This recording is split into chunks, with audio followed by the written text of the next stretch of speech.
Hey, it's Randy. I haven't done one of these in a while. Actually, I've done a whole slew of these that I have not posted online at all. And hopefully, the next week or two, I can go through all of them and start uploading them. So you're going to see me in completely drastic changing appearances and times a day and clothing and beard girth. But yeah, so there's that. But this video, I was talking to someone earlier today, and I'm not going to really talk about what the conversation was because it was private matter.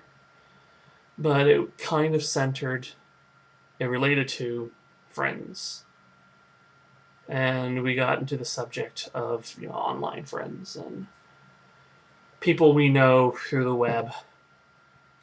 And for some reason, I remembered my BBS days, which some of you younger than me will not know what that is. Some of you older than me who were on computers much before the internet really came to fruition won't know it either. BBSs were computer bulletin board systems where you had a modem and your computer called another computer and you would type out messages or upload files or play games. It was a big deal from like 1980, probably started to peter off around 94, 95. I'd say 95. And that's pretty much how I spent my teen years, was on BBSs. And I made all manner of friends. I started becoming interested in writing then, which I had never been interested in before. And used to participate in a thing called The Story from Hell, which was on one BBS. It was an ongoing story where one person would make a post and then someone else would come in and make another post. And just kind of continue the story on, which they always devolved into sex humor, because it's mostly teen boys. Sex humor, violence, and pop culture references. A lot like bug comics in that way. Just needed a few more dick jokes. And actually, no, I think they had enough dick jokes on their own. But some of those files, when we'd finish them, compile them, they were like 80 to 90K of raw text, and then some jumped to like 160K, which is basically a novel. And I remember at that point in my life, I had made these friends, but I only knew them through the computer. And it was a big deal to meet someone face to face, because it was, you never knew where they lived. They'd be 30 minutes from you, which seemed insane at the time. Like, drive to Burleson, but I live in Hurst Bedford, a small community. And I made a friend named Don. His online name was Dr. Deranged.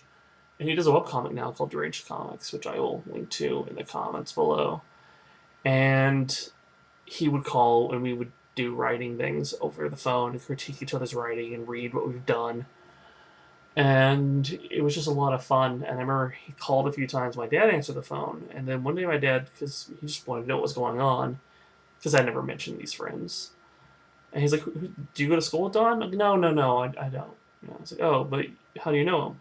Well, we were on a BBS together. He's like, oh, well, have you met him? No. So he's not really your friend. Yeah, he is my friend. And it was, my father just couldn't quite grasp this whole thing that you've made a friend through a computer. It just made no sense. Now, I had pen pals that my father didn't really doubt. He knew I was friends with them. And they were people who lived across the world. But that was letter writing was real. And I would tell the same thing to my school friends or people I knew outside. Like, oh yeah, I've got this friend so and so, and like, well, how do you know this? Where did you meet this person? Oh, through BBS. After explaining what a BBS is, it was always the same. So they're not really a friend because you've never met them, and it was always really frustrating because you explain to them, no, these are real friends. They know a lot of things about me. And it's funny because now a lot of the same people who would say those things to me, like, most of it's not a real friend. You don't really know this person. Will now talk to me about their friends that they've made on the web that they've never met face to face.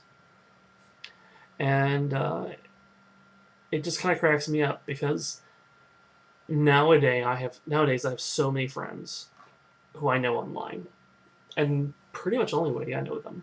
Friend I talked to tonight, my friend Linda. I've only ever talked to her online.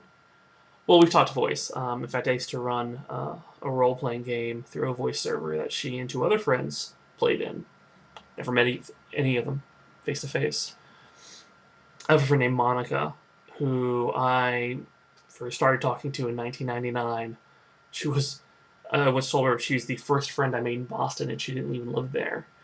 I didn't meet her face to face until I want to say 2009. She showed up at Comic Con, and it's funny how small the world is, and yet when I was, then yet 1994, 95, people online who live 20 miles from me seem like they're so distant. And it's kind of hard to articulate this thought, probably because it's really late at night. Um, at the same time, there's a lot of the same problems. Like when a friend online disappears, you just don't know what happened to them. And it's concerning. And I remember as a teenager how just horrified I'd be if there's a username I become accustomed to. Just stop calling the boards, and you're like, what happened to this person? And that was this big tragedy it was. Like, hey guys, Cleopatra's not calling this BBS anymore. She was a great poster. What happened to her? Or who knows what happened to Gollum? He's not posting anymore, which we all used awful nicknames. My handle was one of my many handles, but the one I was known for was Night of Knee. Because I was a teenage boy, and it was Monty Python and the Holy Grail, and that is as far as comedy goes when your brain is that developed. Which is still a great movie, but yeah. And as I'm older, sometimes people will slide off my scale. Like, I don't see them online anymore. I don't hear from them for months, maybe a year.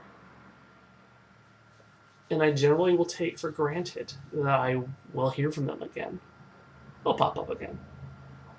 Haven't talked to Tracy in 8 months. He'll pop up soon. I'll see him. And I realized that, eventually some of them aren't going to pop back up. And it bothers me